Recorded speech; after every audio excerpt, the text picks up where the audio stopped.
कथा का आरंभ नामधारक के एक प्रश्न से होता है। वह सिद्ध मुनि से पूछते हैं, हे गुरुदेव, श्री नृसिंह सरस्वती जी साक्षात ईश्वर थे, फिर भी उन्होंने स्वयं को गुप्त क्यों रखा? वे लोगों के सामने प्रकट रूप में क्यों नहीं रहे? सिद्ध मुनि मुस्कुराए और बोले, हे वत्स, जैसे परशुराम जी ने पूरी पृथ्वी ब्राह्मणों को दान कर दी थी, लेकिन जब ब्राह्मण बार बार उनसे और अधिक मांगने आने लगे तो वे तंग आकर महेंद्र पर्वत में जाकर गुप्त हो गए। ठीक वैसे ही श्री गुरुदेव के पास लोग केवल अपनी सांसारिक इच्छाएं जैसे धन, पुत्र, रोग मुक्ति जैसी समस्या लेकर आते थे। निस्वार्थ भक्ति करने वाले विरले ही थे। इसीलिए गुरुदेव ने एकांतवास और गुप्त रहने का निर्णय लिया। एक दिन श्री गुरुदेव ने अपने सभी सन्यासी शिष्यों को बुलाया और एक कठोर निर्णय सुनाया। उन्होंने कहा, शिष्यों, अब समय आ गया है कि तुम सब तीर्थ यात्रा के लिए जाओ, देश के पवित्र स्थानों का दर्शन करो और अपने मन को स्थिर करो। यह सुनकर शिष्यों के पैरों तले जमीन खिसक गई। वे रोने लगे और गुरु चरणों को पकड़कर बोले, हे प्रभु, हमारे लिए तो आपके चरण ही काशी और प्रयाग हैं। कल्प वृक्ष को छोड़कर हम बबूल की छांव में क्यों जाएं? आपके दर्शन के बिना हम जीवित कैसे रहेंगे? श्री गुरुदेव ने उन्हें प्रेम से उठाया और समझाया, देखो,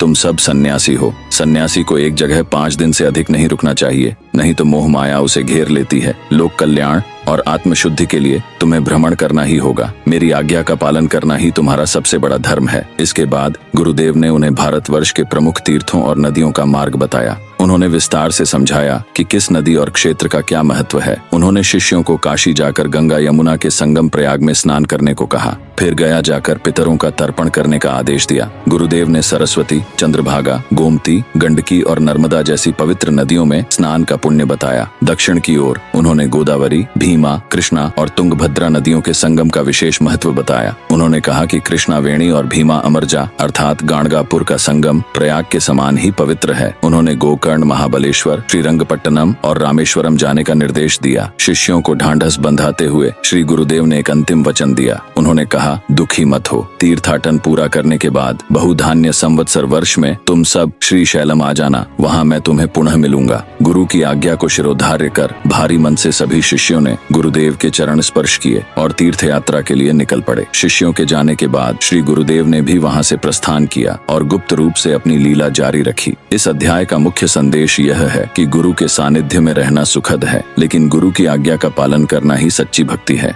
गुरुदेव ने शिष्यों को इसलिए दूर भेजा ताकि वे तप करके और अधिक निखर सकें।